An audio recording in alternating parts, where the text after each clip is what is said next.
Trump's law enforcement policies are a welcome improvement from Obama's. As a presidential candidate, Donald Trump praised the virtues and sacrifice of law enforcement officers in his many campaign speeches. To beleaguered cops, the president's inauguration signaled the welcome end of 8 years of unwarranted criticism from the Obama administration. In the President Trump's joint address to Congress, he cautioned against the path followed by President Obama. The new president said that Americans must work with, not against, the men and women of law enforcement. We must build bridges of cooperation and trust, not drive the wedge of disunity. President Trump added, "Police and sheriffs are members of our community. They're friends and neighbors, they're mothers and fathers, sons and daughters, and they leave behind loved ones every day who worry about whether or not they'll come home safe and sound. We must support the incredible men and women of law enforcement." I couldn't agree more. The applause from the assembled legislators would have been drowned out by those in law enforcement circles. Police had long been on their post-Ferguson heels after events involving the questionable use of force were pounced on by a race-focused president and a complicit media. Rejecting those divisive narratives, President Trump shifted the nation's focus to the rising number of violent crime victims. President Trump recognized the sacrifice of law enforcement in ways his predecessor refused to do, like ordering the White House bathed in blue during National Police Week. In the months since, the president has responded to the crisis of opiate abuse and fatal overdoses by declaring a national health emergency. Expressing a determination to save lives, his public health approach to the problem muted natural critics who mistakenly assumed he would default to the lock 'em up tactics used during the crack epidemic of the 1980s and early 1990s. However, detractors are now suggesting the public health approach is itself racist, because predominantly white opiate abusers will escape the black mass incarceration of the criminal justice system of 2 decades ago.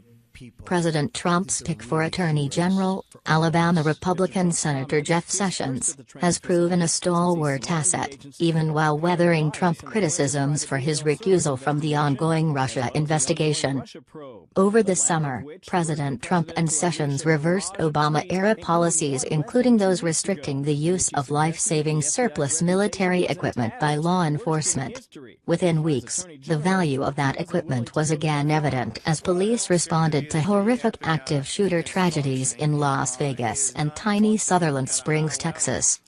President Trump's America First border policies have faced a barrage of challenges, including federal lawsuits to prevent their implementation. He's endured the slanderous lie that he's hate-filled and anti-immigrant.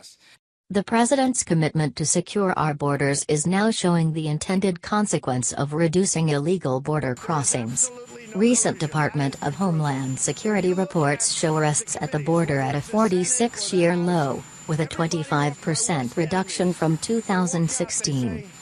Ignoring open border globalists, the president understands that securing the U.S. border is fundamental to the integrity and security of a sovereign nation and fundamental to the rule of law.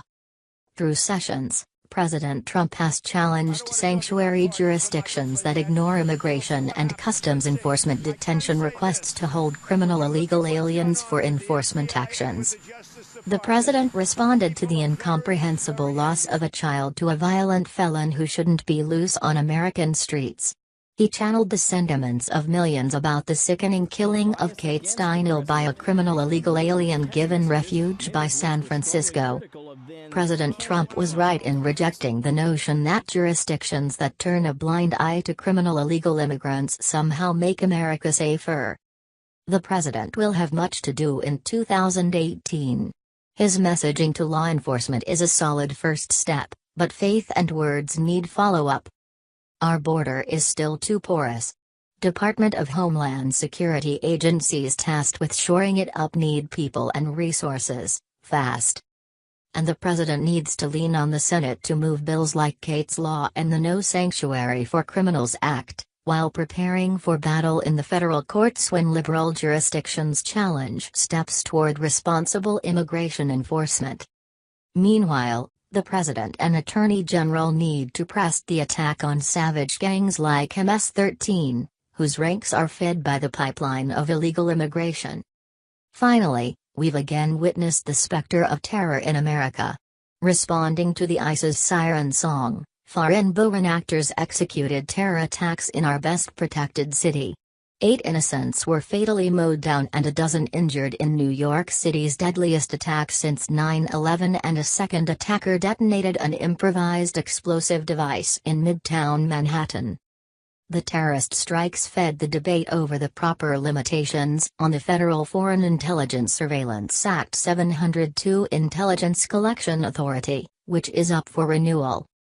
President Trump can't afford to rest on his words of support for law enforcement. He's had an impressive, welcome start, but dealing with law enforcement issues is a marathon, not a sprint.